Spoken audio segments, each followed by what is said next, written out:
Bienvenidos a este ciclo de conversaciones que hemos organizado con La Otra Mirada. Hoy le corresponde el turno al general Óscar Naranjo, colombiano, quien tuvo un papel relevante en las conversaciones de paz con las FARC.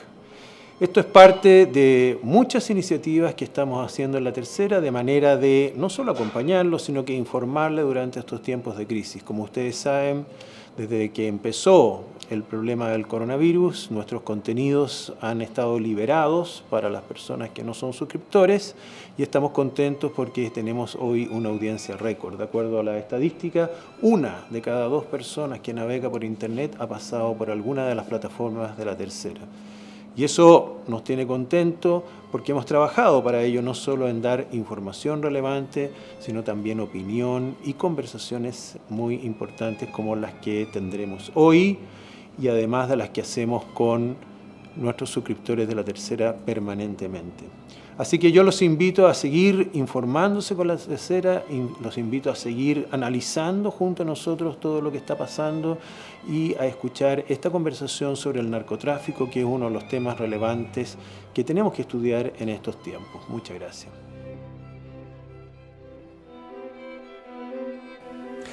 El estallido social de octubre del año pasado, esta verdadera insurrección que pudimos observar en el país, puso en evidencia una complicidad entre el mundo de los narcotraficantes o el mundo del narcoterrorismo y el mundo de movimientos políticos extrasistema. Por primera vez vemos evidentemente una acción mancomunada. Esto que hemos observado con mucha preocupación, podemos pensar que no es una alianza coyuntural, sino que efectivamente debiéramos de presumir que obedece a algo más permanente, que va a imponer nuevos desafíos a las políticas de seguridad interna en el país. Nos acompaña en esta versión número 15 de La Otra Mirada el general Óscar Naranjo, una persona que nos puede dar una orientación muy fundamentada y muy bien documentada acerca de cómo se abordan los desafíos que estamos viviendo hoy día en Chile en términos de la seguridad interior de la nación. Nuestros agradecimientos al periodista Enrique Mujica por esta interesante entrevista a un general que dirigió la Policía Nacional de Colombia, quien nos va a orientar acerca de un tema particularmente complejo y difícil que enfrentamos en Chile. Agradecemos además al equipo de Athena Lab, una entidad de estudio y de análisis que se preocupa de las relaciones internacionales, la seguridad y la defensa. Bienvenidos a la versión número 15 de La Otra Mirada, esta vez con el general Óscar Naranjo.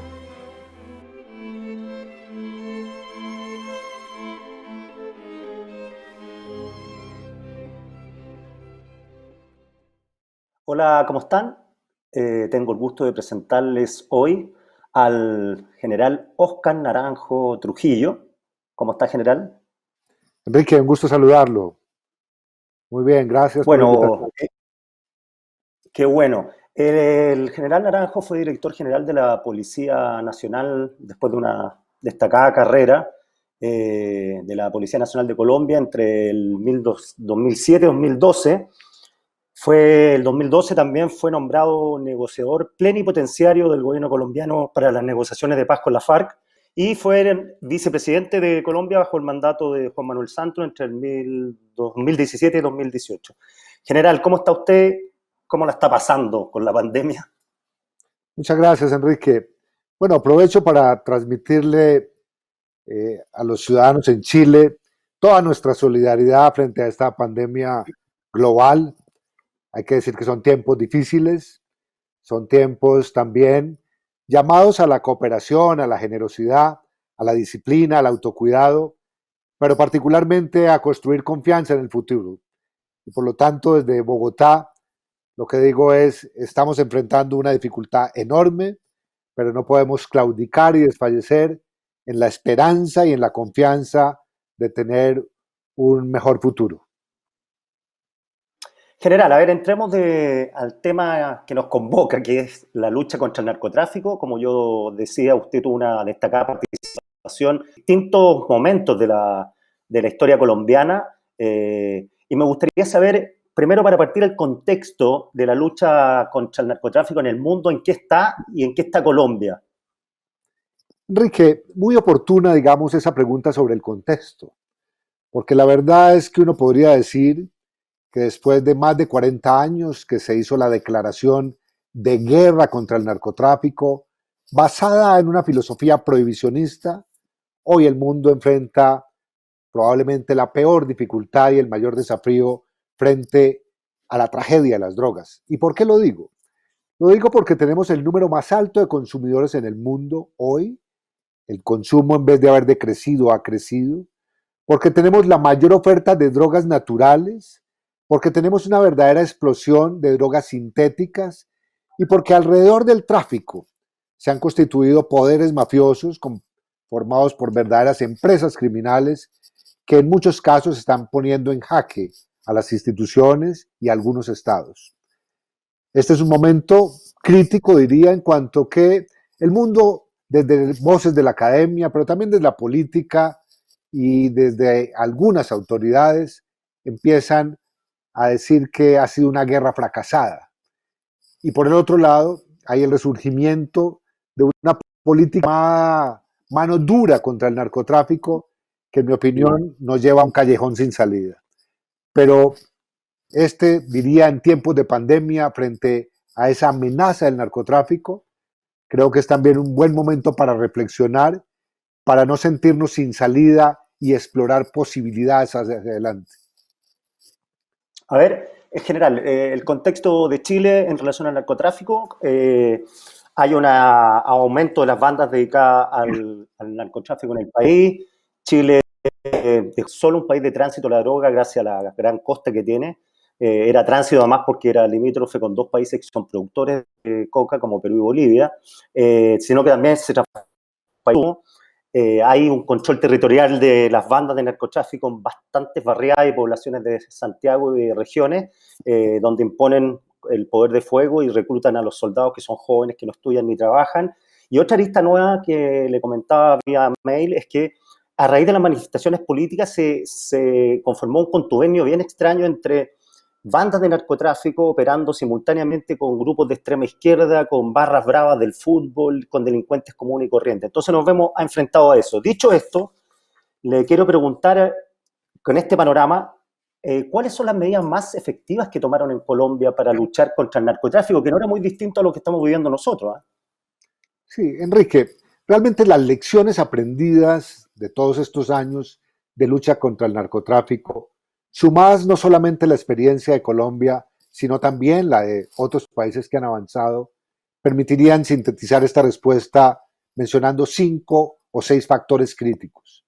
El primero de ellos, hay que visibilizar el problema.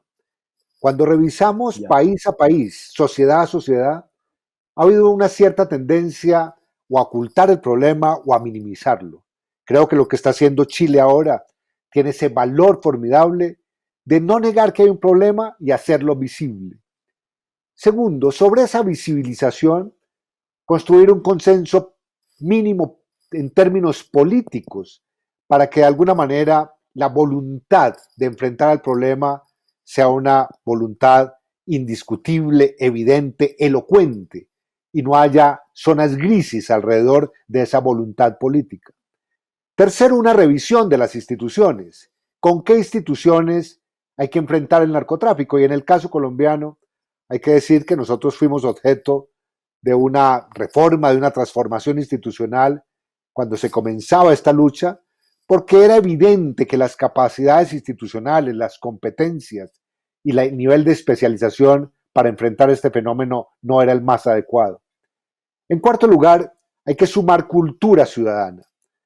Debe haber, en todo caso, una conciencia plena que el asunto del narcotráfico y el consumo de drogas está atado a dos valores críticos de una sociedad: los derechos humanos y la salud pública, y finalmente la seguridad pública. No invertir el orden de esa ecuación, porque si uno cree que el problema de las drogas y el narcotráfico es exclusivamente un problema de seguridad pública y no cuida la protección y defensa de los derechos humanos, y al mismo tiempo no avanza en políticas de prevención y de tratamiento desde una órbita de la salud pública, hay un desbalance que impide avanzar. Y por otro lado, hay que generar una actitud enorme de rendición de cuentas a la sociedad. Yo creo que frente a un momento tan crítico, a un desafío mayor como es este del narcotráfico, hay que llevar las autoridades a que permanentemente rindan cuentas a la autoridad, no sobre la base de presentar unos resultados que muchas veces aparecen triunfalistas frente a la sociedad y no solucionan el problema, sino una rendición de cuentas de lo que significa preservar el valor de la vida como el valor sagrado, privilegiado en la lucha contra el narcotráfico.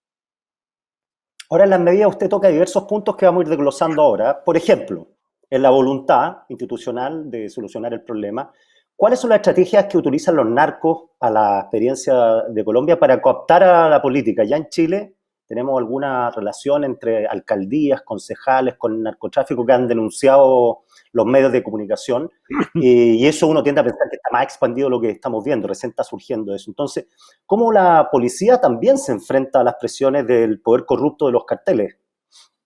Sí, Enrique, aquí conviene decir que enfrentar el narcotráfico supone hacer diferencia en las distintas dimensiones de ese fenómeno.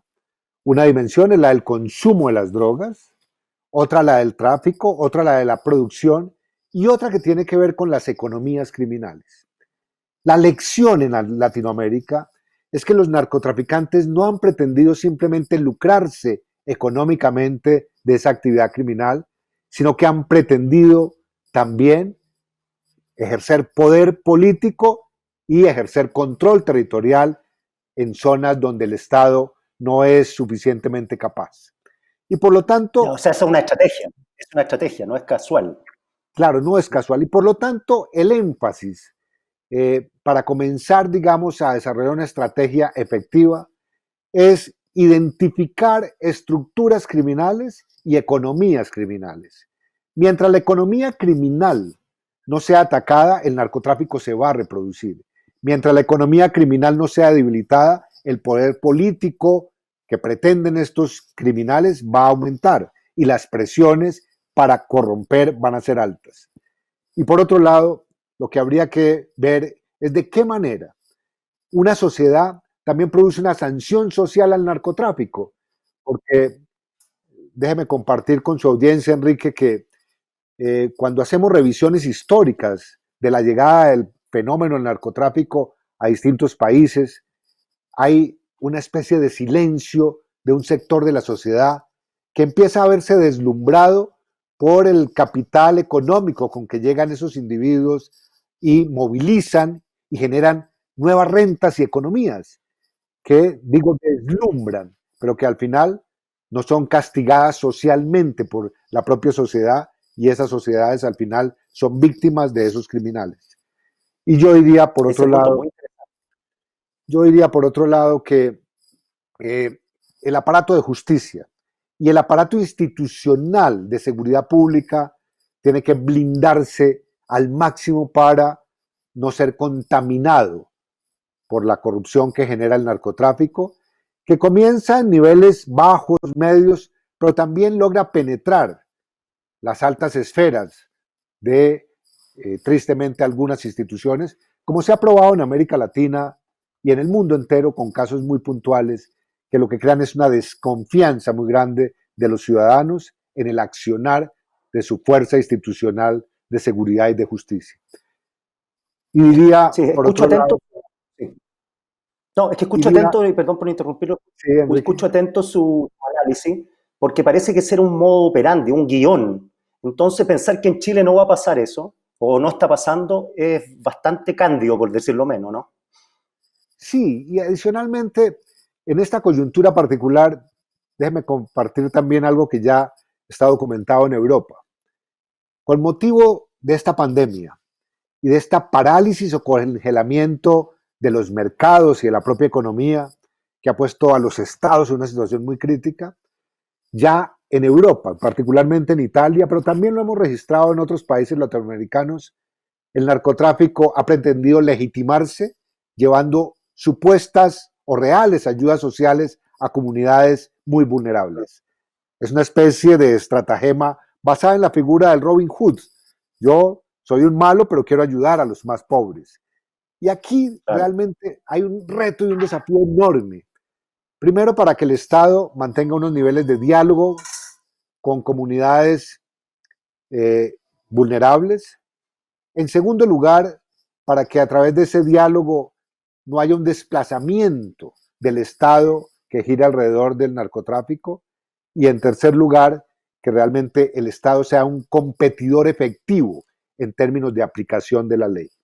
Pero como tú dices, Enrique, esto no es simplemente un accidente en Chile, hace parte de una historia criminal, tristemente antigua ya, donde hay elementos de la mafia italiana, pero también de organizaciones criminales del este de Europa, de los propios Estados Unidos, y una invención criminal, innovación criminal latinoamericana que realmente ya dejan lecciones para contener esa fenomenología.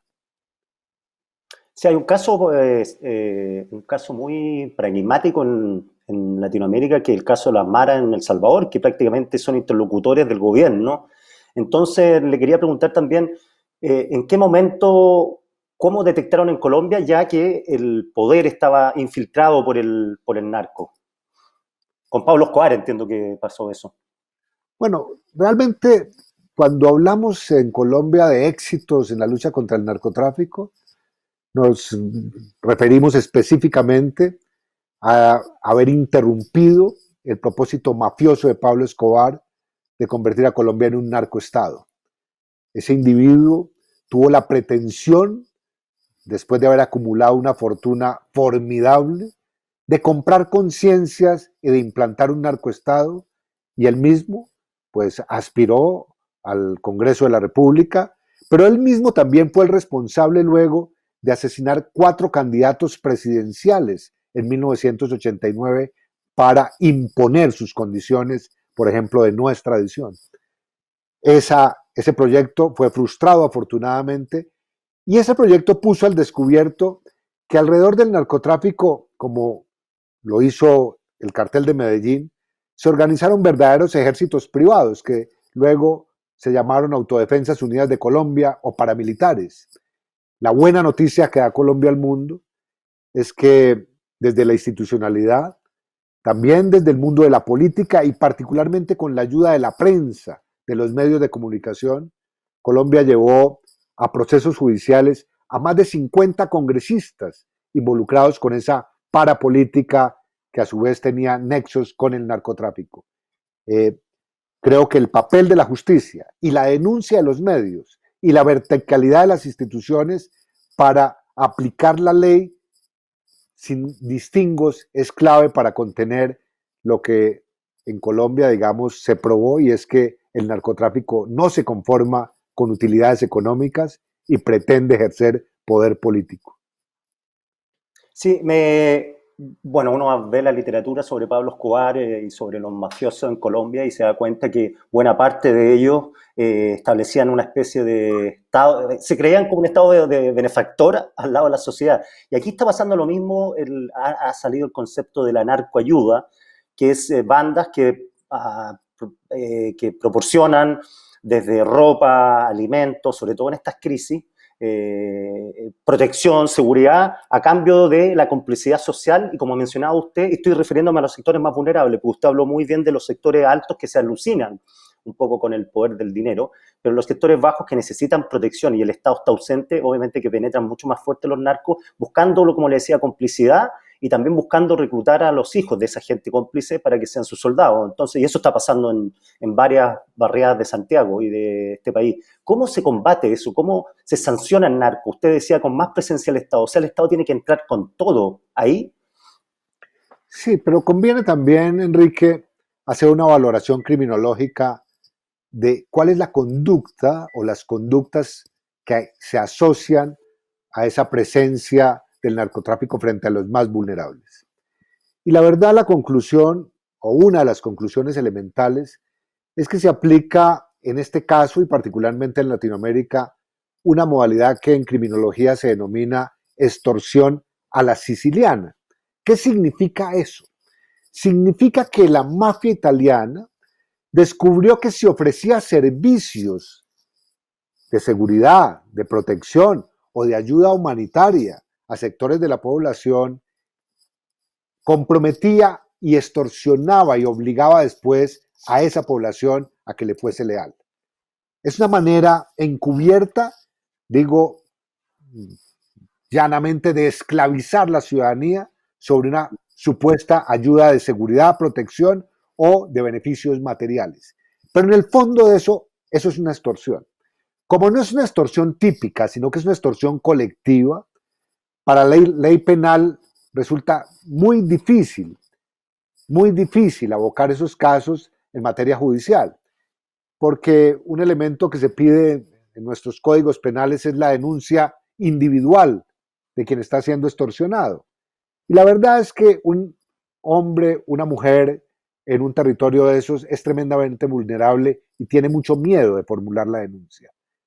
Por lo tanto, esa extorsión a la siciliana implica acciones comunitarias y de denuncia colectiva que solo se logran si el Estado genera confianza con esas comunidades. No se trata de criminalizar individualmente, sino de avanzar en procesos realmente colectivos de blindaje para que los narcotraficantes no esclavicen esas comunidades. Y en el fondo de todo aquí estamos frente a un problema típico del ejercicio de la autoridad. Si uno revisa los niveles de aceptación, de confianza, de favorabilidad de las autoridades policiales en América Latina, estamos bastante más bajos que el resto de Europa y Estados Unidos. Y por lo tanto, el factor crítico a construir para cerrarle espacio al narcotráfico no solamente es trabajar con acciones judiciales de inteligencia, sino cerrar la brecha de desconfianza entre autoridades y comunidad. Es básico para combatir el narcotráfico la inteligencia. Usted trabajó en inteligencia. En Chile se ha reconocido, el gobierno ha reconocido que tiene deficiencia en el sistema de inteligencia y que eso repercute en que no se puede detectar a tiempo el crimen. ¿Qué sistema de inteligencia, cómo se arma un sistema de inteligencia eficiente según su experiencia? Enrique, aquí ha habido una evolución que conviene mencionar particularmente de cara a Chile y el esfuerzo que está haciendo para transformar su institucionalidad policial y de inteligencia. La verdad, la lección es esta. La inteligencia en los primeros años de lucha contra el narcotráfico se desarrolló a partir de una premisa y era incautar el mayor número de drogas ilícitas y de estupefacientes. Y la verdad, se lograron confiscaciones enormes, pero el narcotráfico continuó. Luego la inteligencia se enfocó en personas, criminales, y se neutralizaron a los principales capos de esos carteles, y el narcotráfico lo reemplazó y continuó. Luego la inteligencia se ocupó de las organizaciones criminales y se desmantelaron los carteles de la droga, y el narcotráfico continuó. La pregunta es, ¿por qué continuó? Porque probablemente la prioridad en inteligencia es generar inteligencia sobre su aparato económico criminal. Y por eso, si a mí hoy me dicen, oiga, Naranjo, general, ¿usted qué comentario le hace al mundo para no hablar de consejos en materia de inteligencia? Yo diría, hay que fortalecer las capacidades para atacar las finanzas ilícitas. Esa inteligencia no es una inteligencia que uno arme y articule de manera rápida. Ahí hay un proceso de ingeniería financiera, de verdaderos expertos, de constitución de bases de datos y de trazabilidad de la economía legal versus la economía informal y luego la identificación de la economía criminal. Y por otro lado, hablando de lucha contra el narcotráfico e inteligencia, el reconocimiento de que estamos frente a un fenómeno transnacional y que por lo tanto una inteligencia aislada, nacional, no conectada al mundo exterior de la comunidad internacional de inteligencia, está fracasada.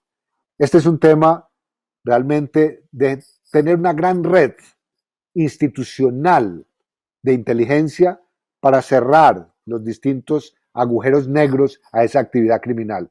No basta tener un buen servicio de inteligencia local, nacional, si no está conectado en el contexto de la cooperación internacional.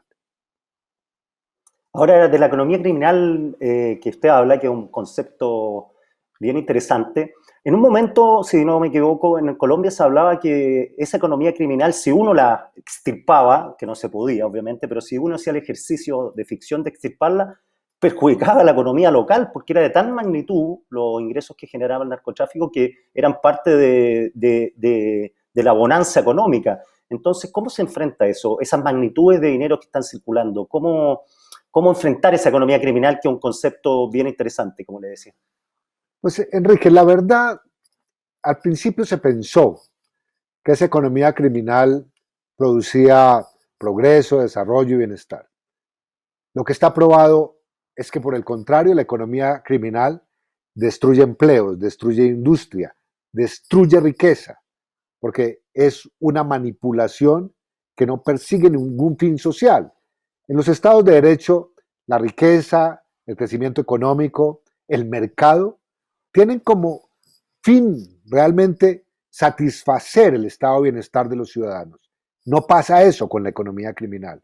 Esa economía criminal gira alrededor del eje de lucro de quienes son dueños de esos aparatos criminales. Entonces yo creo que destruir el mito de que las economías criminales contribuyen al bienestar y a la solidez económica formal de una nación es una prioridad. Y por otro lado, hay que avanzar en una distinción que en América Latina es tremendamente compleja y yo diría dolorosa. En América Latina conviven, coexisten simultáneamente tres economías. La economía formal, que paga impuestos, que es transparente. La economía informal, esa economía que uno ve en las calles, realmente con vendedores estacionarios o ambulantes, que normalmente lo que comercializan es contrabando o bienes, digamos, que no pagan impuestos. Y en tercer lugar, la economía criminal. En la medida en que la economía formal de una nación es más grande, su conexión con la economía criminal tiende a ser mucho más estratégica.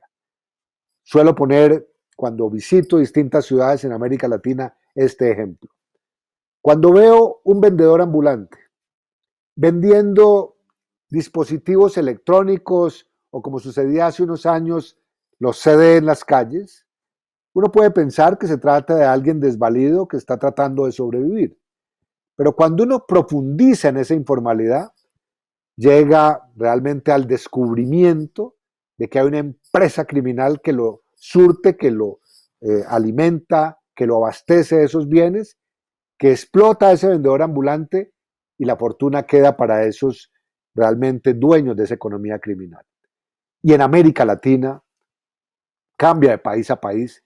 Lo que está claro es que hay una vinculación directa entre el lavado de activos del narcotráfico y el contrabando. La verdad, luchar contra la economía criminal no supone solamente focalizarse en el lavado de activos directo del narcotráfico, sino en el lavado de activos indirecto, por ejemplo, de lo que sucede con el contrabando a gran escala. General, le comentaba al inicio de esta entrevista en la situación política en Chile. Hubo un conflicto social y político desde octubre y ahí nos explotó en la cara que el narcotráfico era poderoso, sobre todo en la periferia de la ciudad, y que estaba activando una especie de caos para beneficio propio. ¿Cómo vivieron ustedes en Colombia esto? O sea, ¿el narco necesita caos político o otros dicen que necesita cierto orden y llegar a ciertos acuerdos con las autoridades para hacer el comercio tranquilo y que los dejen trabajar mientras ellos no desordenan el naipe social? Pero aquí había una explosión, o sea, hay unos narcos velorios con fuegos artificiales, pirotecnia, a vista y paciencia de la autoridad y de la policía. Entonces, ¿cómo lo vivieron ustedes para darnos luces de cuál es la profundidad de esa penetración narco en el caos social? Enrique, usted plantea realmente las dos aristas de este problema. Por un lado, hay una lógica mafiosa, narcotraficante, que pretende dar las apariencias de una total normalidad simplemente para que el negocio funcione sin interrupciones. Muchas veces llego, digamos, a ciudades en Centroamérica donde me dicen, aquí no está pasando nada, aquí todo está tranquilo. Y la verdad uno sabe que son puntos de destino para el acopio a gran escala de drogas o para el tráfico de drogas o que son retaguardias mafiosas. Y por lo tanto, donde hay retaguardia mafiosa, el ideal de esos narcotraficantes es que haya una apariencia de normalidad para no llamar la atención de la autoridad. Pero por otro lado, hay momentos donde esas mafias quieren distraer y exacerbar el Estado para ellos avanzar en su propósito de expandir su negocio criminal. En el caso colombiano, lo que es evidente es que esa actividad nació, digamos, del mundo rural colombiano, donde lo primero que hicieron fue llevar a una masa crítica de campesinos desvalidos a sembrar arbustos de coca y a crear una especie de subcultura alrededor de ese cultivo, porque esos campesinos, abandonados como están en esa Colombia profunda, su única opción de supervivencia era sembrar coca, con lo cual tampoco cambiaban su estatus, seguían siendo igual de pobres o miserables. Pero la verdad, ellos han movilizado a esos campesinos a su antojo y muchas veces los han sacado para que protagonicen disturbios, para que hagan bloqueos de vías nacionales y en general para generar un poco de caos territorial.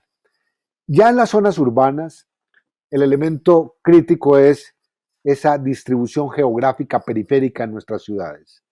Los suburbios más pobres, las llamadas favelas, las comunas de nuestras grandes ciudades, se convierten en un botín para ejercer control territorial y manejar las finanzas del narcomenudeo. Ahí lo que hay es un problema de venta al detal de los llamados distribuidores de la droga en las grandes ciudades. Y ahí hay una confrontación permanente para tratar de mantener ese mercado al detal de drogas. En el caso de las protestas sociales, yo quisiera ser ahí tremendamente delicado, si me permite la expresión, para que alrededor de un fenómeno que no es solamente latinoamericano, chileno, colombiano, sino que parece ser, digamos, global, con las llamadas primaveras árabes, sirias, turcas, griegas, españolas de hace años, la ciudadanía ha encontrado en la protesta social una expresión ciudadana para reclamar a los gobiernos, a las instituciones, mayor eficiencia, mayor efectividad en la solución de los problemas. Y por lo tanto, esa protesta siempre podrá ser, en unos casos infiltrada, en otros manipulada o en otros casos aprovechada por criminales organizados. Pero llamo la atención para que en el análisis de lo que sucede al interior de la protesta social no haya estigmatizaciones o generalizaciones que logren, descalificar esa protesta social. Al final, la protesta social en los estados democráticos es un derecho, siempre y cuando se ejerza de manera pacífica. Por lo que dice usted, el narco no es una especie de eunuco político, o sea, puede tener posiciones. Aquí nos parecen a una, y por eso la experiencia de ustedes, porque en un primer momento Pablo Escobar también parecía un delincuente común y corriente y terminó lo que terminó.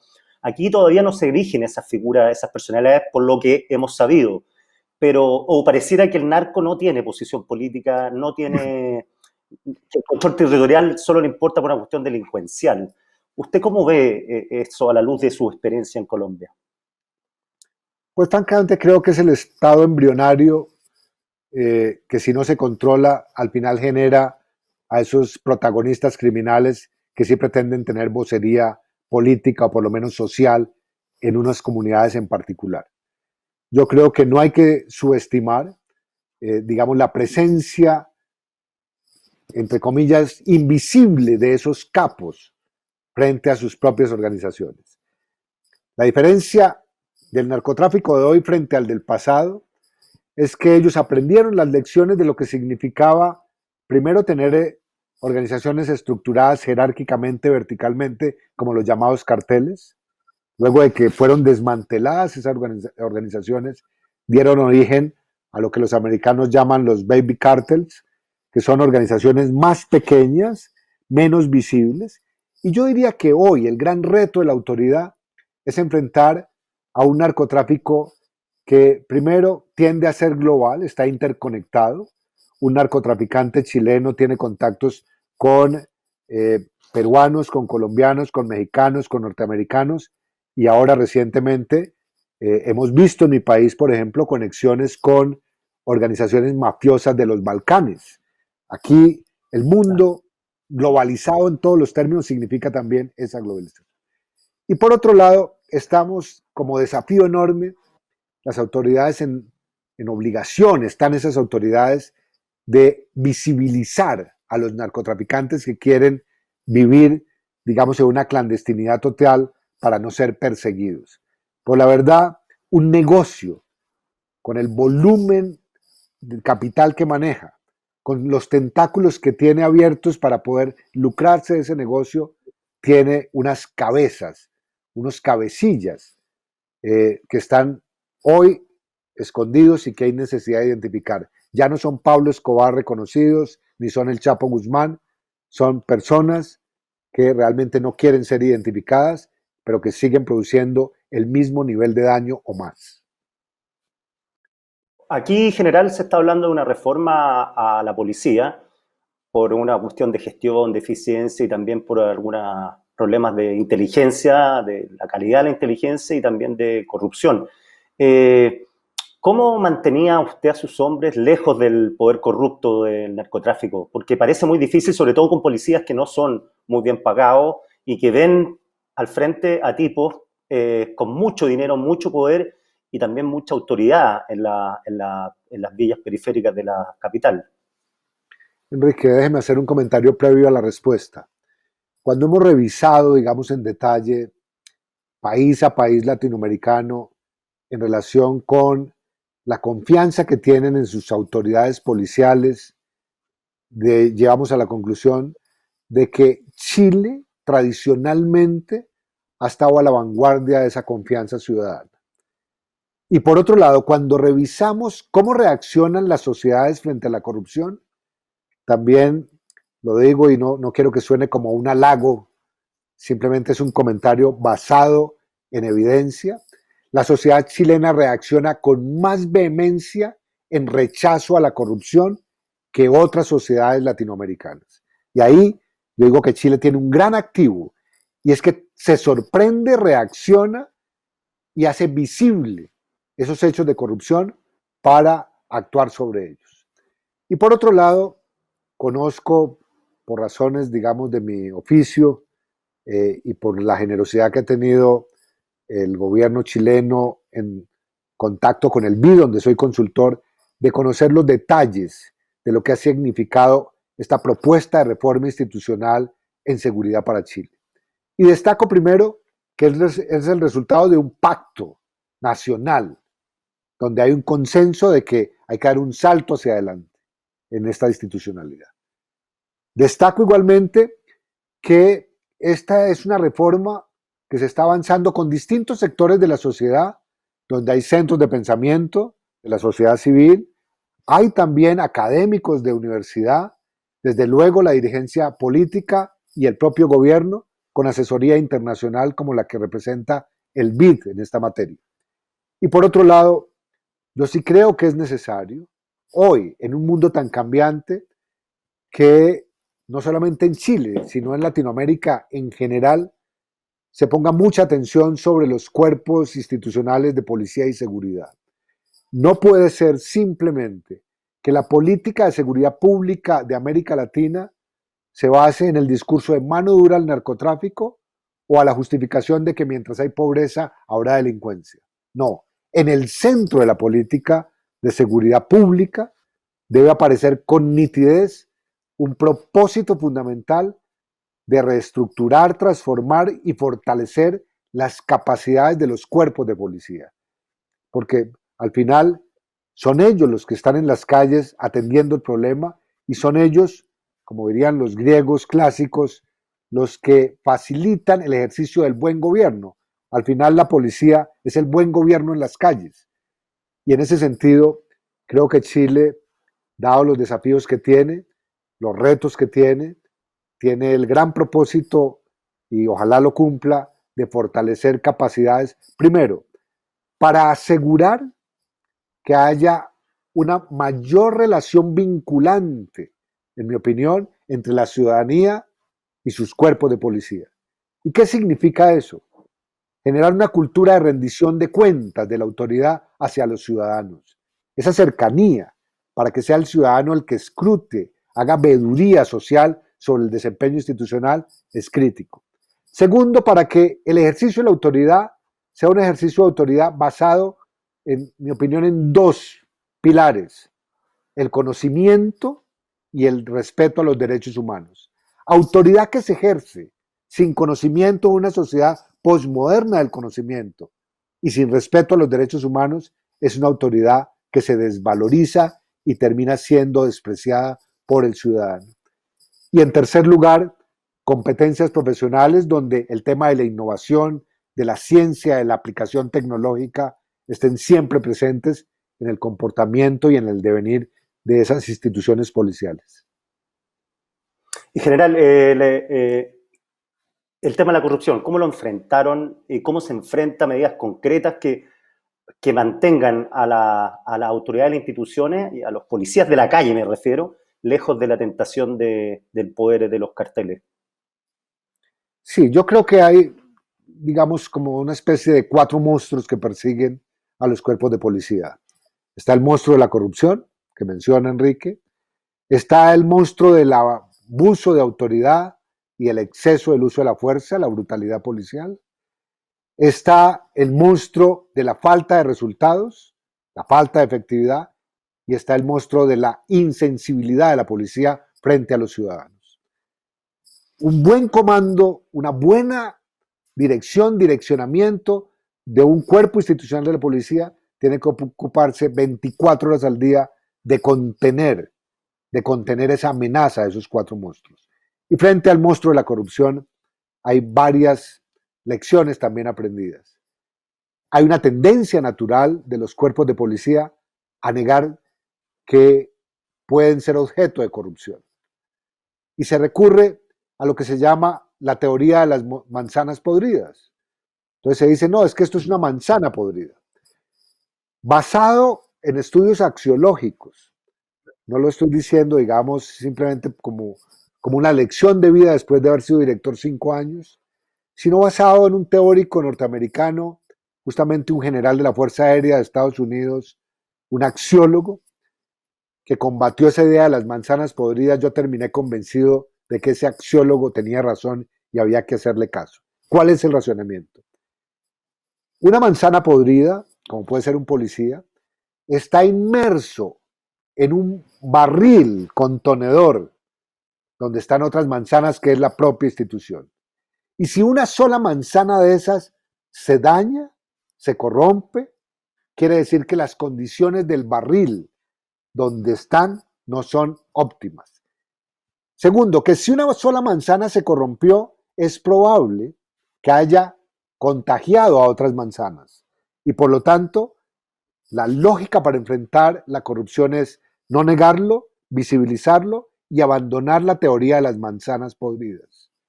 Eso para comenzar.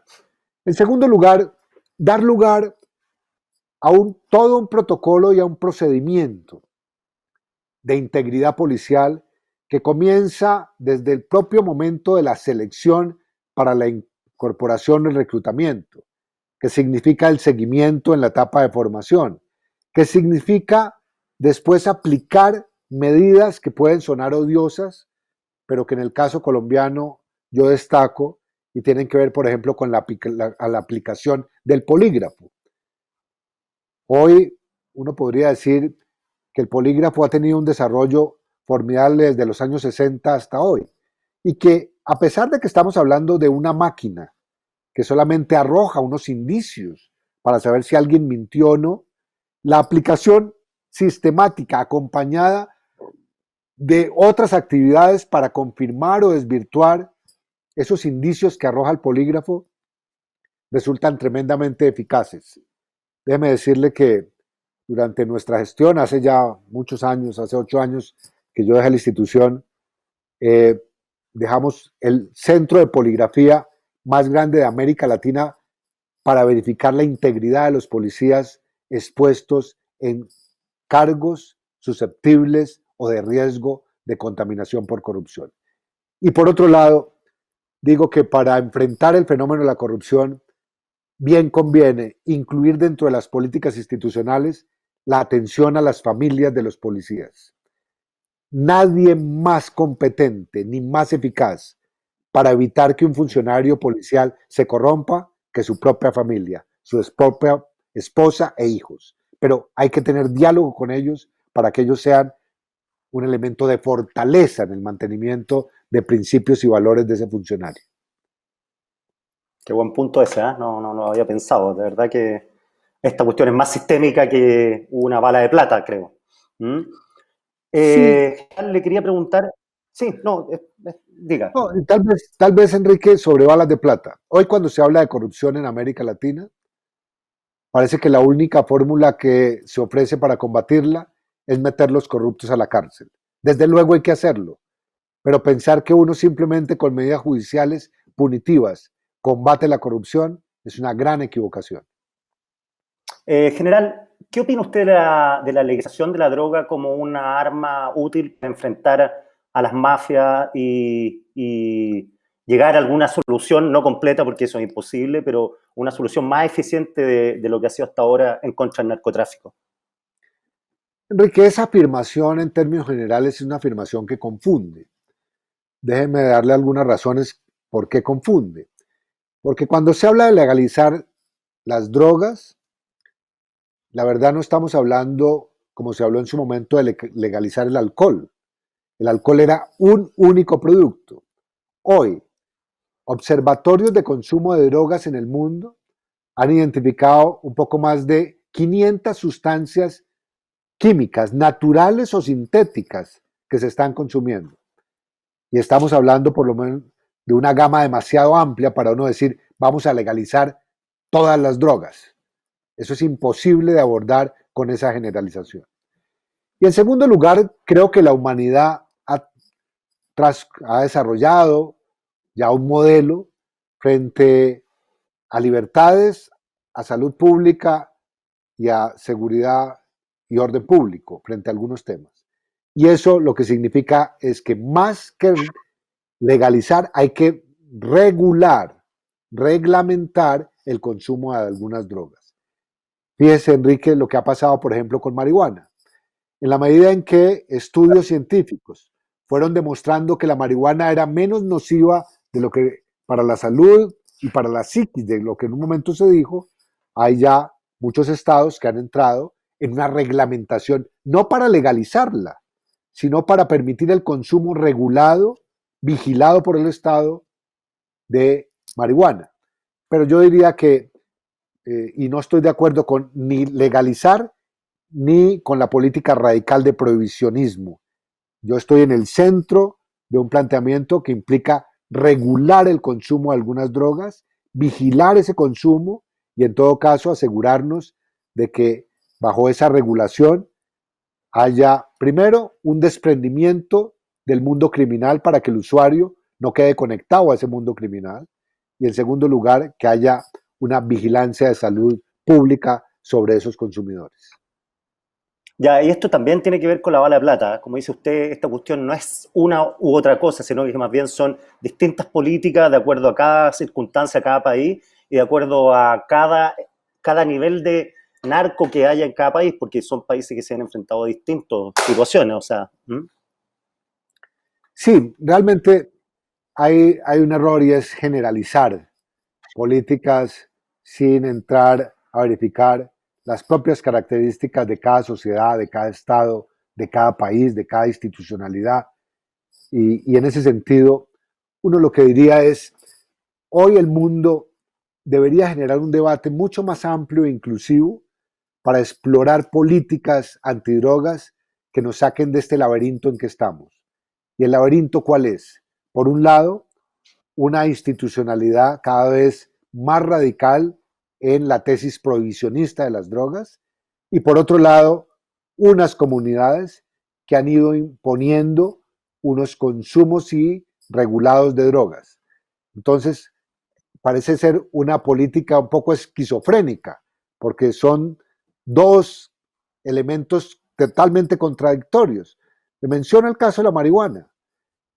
Mientras en el mundo, digamos, se está consumiendo marihuana a través ya de regulaciones que han sido aprobadas o en plebiscitos o en legislaciones de estados, en América Latina el pequeño productor de marihuana sigue siendo perseguido y es objeto de cárcel, cuando realmente si está produciendo marihuana para alguien que ya reguló que la puede consumir, ¿por qué no hay una especie de simetría en el tratamiento? ¿Y por qué no formalizar a ese productor de marihuana para vigilarlo, controlarlo y no tenerlo por fuera de la ley, sino incorporarlo a esos mercados que algunas sociedades ya han ido regulando y permitiendo? Eso para significar solamente un ejemplo. Y por otro lado, creo que hay también una cierta hipocresía en la política antidrogas cuando no se reconoce la explosión y el daño que están produciendo los fármacos. Y me refiero concretamente al problema de los opioides. Ha generado enorme daño el consumo de opioides que son una desviación del mercado farmacológico legal a un consumo no controlado. Y por otro lado, hay un elemento también a considerar y es que, por ejemplo, en tiempo de pandemias, ya nos llegan reportes de Europa, la multiplicación del consumo de drogas sintéticas elaboradas caseramente con químicos en casa ha crecido exponencialmente. Hoy uno podría decir que el mundo del narcotráfico y del consumo de drogas está enfrentando una triple competencia. La competencia de las drogas naturales, básicamente cocaína, heroína y marihuana. La economía o la competencia mejor de las drogas sintéticas, típicamente metanfetaminas y otras, y la competencia de las drogas farmacológicas. Ahí hay que general, ponerse muy sí. de acuerdo. General, Siempre. es necesario siempre, indispensable que, por ejemplo, Estados Unidos sea un aliado en la lucha contra la droga, y se lo pregunto, no estoy haciendo un juicio de valor. Pues mira, en el caso colombiano, de cara al fortalecimiento institucional, hay que decirlo y decirlo francamente, los Estados Unidos fueron un factor crítico de éxito para ese fortalecimiento institucional colombiano. Fue a partir del Plan Colombia que se logró por transferencia de tecnología, de conocimiento, de cultura, si se quiere, institucional, transformar las fuerzas militares y la policía. Y se elevaron así sus capacidades. Y de otro lado, evidentemente Estados Unidos es un jugador vital en esto, porque figura como el principal consumidor de las drogas que produce América Latina y por lo tanto un buen entendimiento para conocer qué pasa en ese mundo del tráfico y del consumo resulta vital. Yo francamente creo, como lo mencioné antes, que da la esencia del narcotráfico, que es un delito típicamente transnacional, se imponen lógicas transnacionales de cooperación. Sí, eso que usted mencionaba al principio, que es un delito transnacional y que el narcotraficante chileno sí tiene contactos con, pueden ser, no quiero nombrar ni un país, pero los países de Europa del Este, todo eso llama a tener una colaboración global, o si no es imposible hacerlo. Además, con los países productores también hay que tener cierta intercambio recíproco de información para saber en qué está el negocio. Sí, y yo diría que hay como tres asuntos críticos en esa cooperación. Primero, el entendimiento político de cooperación, que significa identificar unos objetivos comunes y avanzar sobre ellos y hacer seguimiento sobre esos objetivos. Dos, un entendimiento a nivel del desempeño institucional de los servicios de inteligencia, las policías y en algunos casos donde están comprometidas las fuerzas militares en esta tarea. Y uno muy importante es la cooperación judicial. Los convenios de asistencia judicial son necesarios, son indispensables. Y hay que decir que todavía en América Latina hay países donde hablar de extradición es una especie de herejía frente a la tradición cultural, jurídica de países. Cuando realmente, cuando se habla de extradición, es simplemente reconocer que estamos frente a una delincuencia altamente móvil que produce daños no solamente en el territorio donde se origina, de donde es, sino que trasciende esa frontera y produce daños extraterritoriales. Cooperación judicial, cooperación y cooperación política y en el fondo cooperación para transferencia de conocimientos y tecnología resulta crítico frente al narcotráfico.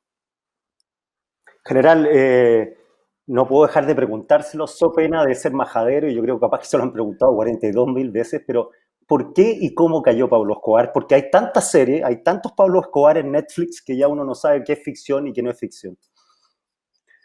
Pues Enrique, esa es una pregunta, digamos, totalmente conveniente en tiempo de series de televisión que han logrado construir una mezcla entre ficción y realidad que confunde. Y yo lo primero que diría es, Pablo Escobar fue neutralizado en Colombia, primero sobre la base del heroísmo de políticos, de periodistas, de jueces y de policías y de ciudadanos y de empresarios que dieron su vida para no claudicar frente a esa amenaza narcoterrorista. Hay que recordar que aquí buena parte, digamos, de nuestra dirigencia más brillante fue asesinada por el cartel de Medellín. Y ahí, digamos, ese es el origen de lo que yo diría fueron los pasos subsiguientes. Segundo, Pablo Escobar también es neutralizado porque hay una convicción desde el interior de la institucionalidad que permitir que ese individuo avanzara a un estado narcotraficante para imponer las reglas de un narcoestado sería imperdonable. Y tercero, digo, Pablo Escobar es el resultado de una sumatoria de capacidades nacionales e internacionales, particularmente de Estados Unidos, que fueron fortaleciendo los servicios de inteligencia colombianos para que mis antecesores, porque ahora que están de moda las series, hay gente que me atribuye a mí toda la operación de Pablo Escobar. No es cierto. Ahí hubo verdaderos héroes, algunos visibles, otros anónimos, que fueron los realmente protagonistas del derrumbe de ese cartel. Pero la caída de Pablo Escobar, digamos, no es solamente el abatimiento de ese personaje criminal, es en general la señal a una estructura mafiosa. Recuerdo esta cifra. En ese proceso de desmantelar ese cartel se capturaron más de 5.000 narcotraficantes. Se incautaron miles, millones de dólares y de efectivo y de activos. En ese proceso fue posible también vincular judicialmente a ramificaciones empresariales, políticas, institucionales que tenía ese cartel. Y por lo tanto hay una señal contundente para que se intelecto mafioso. Pero él cae como resultado de una decisión política, de la voluntad política y de una decisión de las instituciones de aplicar sus mayores capacidades, y particularmente la de inteligencia, donde la anécdota es básicamente inteligencia, seguimiento de una comunicación y triangulación del origen de esa comunicación que lleva a las autoridades al lugar donde él se estaba refugiando. General, usted ha mencionado más de alguna vez el narcoestado. ¿Qué es un narcoestado y cuáles son los que existen actualmente?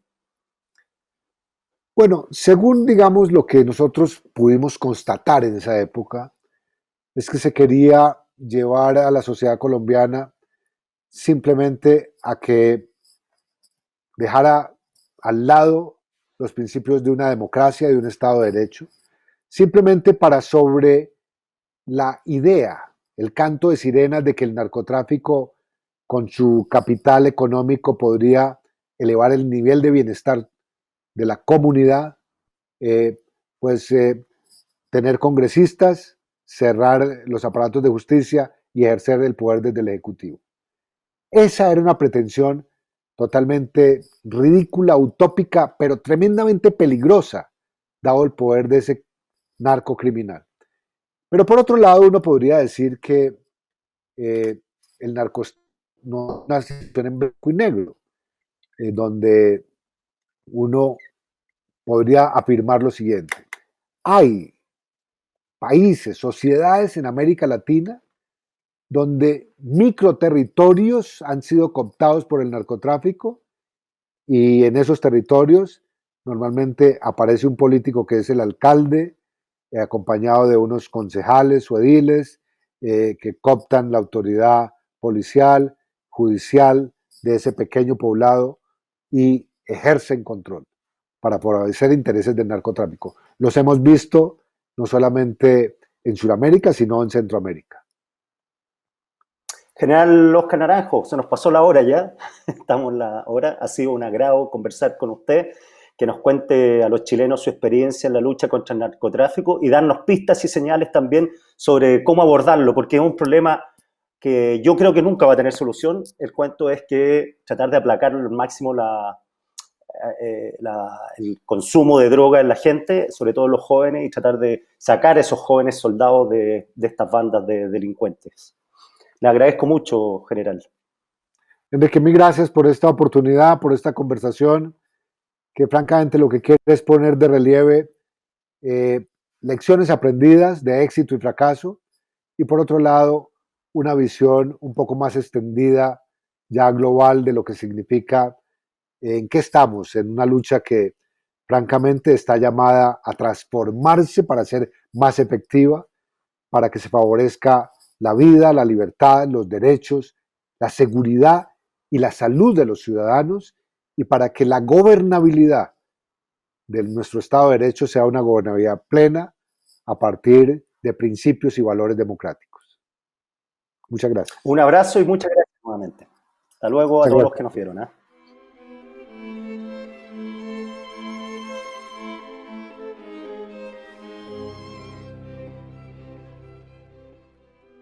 Y agradecemos también a nuestro media partner, el diario La Tercera.